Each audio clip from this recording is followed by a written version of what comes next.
We might recognize our next guest from season 19 of The Voice. Country rock artist, he hails from Spokane, Washington, but now calls Nashville home. His debut studio album, Man of the North, coming out September 5th.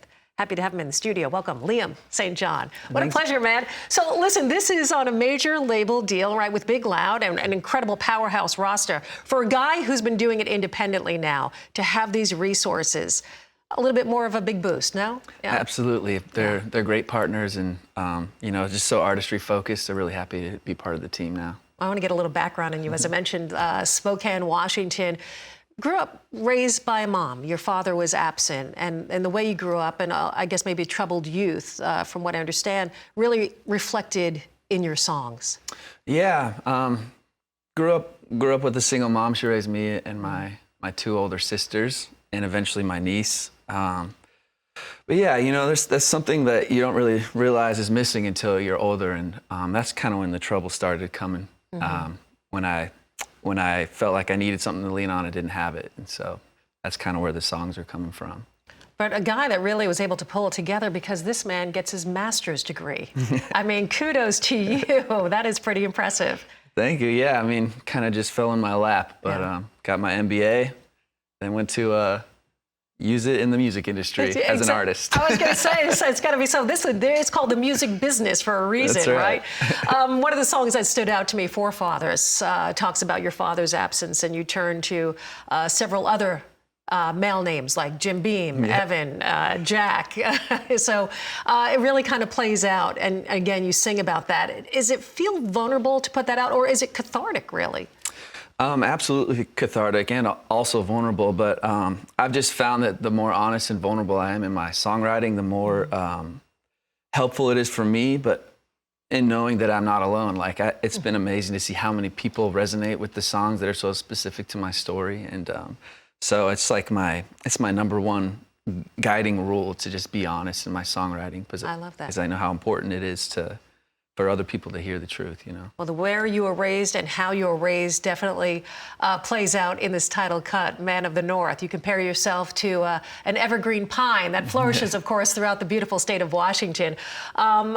You say Man of the North can bend, but will never break. There is a resilience for guys like you who grew up out where you did. And you speak to that a little bit.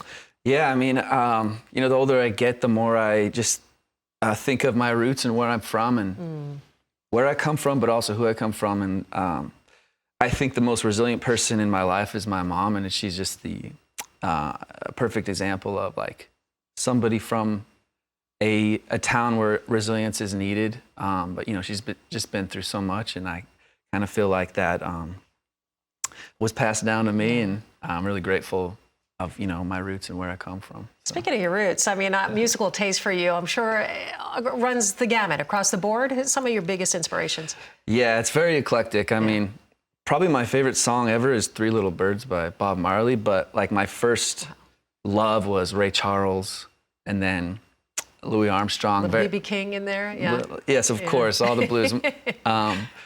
I credit that taste to my mom as well. She always had great records on the vinyl. So. Well, I think when people listen to this album, they're going to hear that. I mean, you're not, and I said this to you in the green room, you're not confined by genres. There's a lot of versatility, and you're very free in your music. And I think as a fan, as those of us who love music, can really appreciate that with you. Hearing you sing with Molly Tuttle, and then hearing you sing, he introduced me to a band I did not know. I'm going to admit, I didn't know Houndmouth. Hearing you sing with these guys, a song called Devil in Disguise.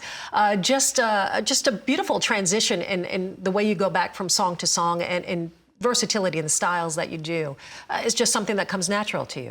Yeah, I mean, like I said, I just I try to be as honest and vulnerable as I can, and that's just what comes out of me. And I mean, every song on there is a Liam St. John song. It's not like it was forced or anything, and I really love that about the industry today, is that you can just sing what your song, and however it comes out is how it comes out. So. I love that. Well, fans across the pond are going to get to hear that as well. I know you're heading over to the UK. You got a show in Ireland. In fact, you're leaving tonight. Is that right? Yeah, I got a flight to catch. Have you played overseas much? Or? I've only played one. I went to London for my birthday, and I played a pop-up show. I just sent an email out the day of, and then like 150 people showed up, and it was really fun. So I'm excited to go back. Well, I know fans are going to be looking forward to that. You're going to come back stateside as well, Man of the North tour. Making a stop, by the way, September 4th. Is that right? Day before the release here in Nashville. Right what a here pleasure, in Nashville. man. Just really great to get to meet you. Well, thank you for having me. I appreciate it. Again, the album Man of the North.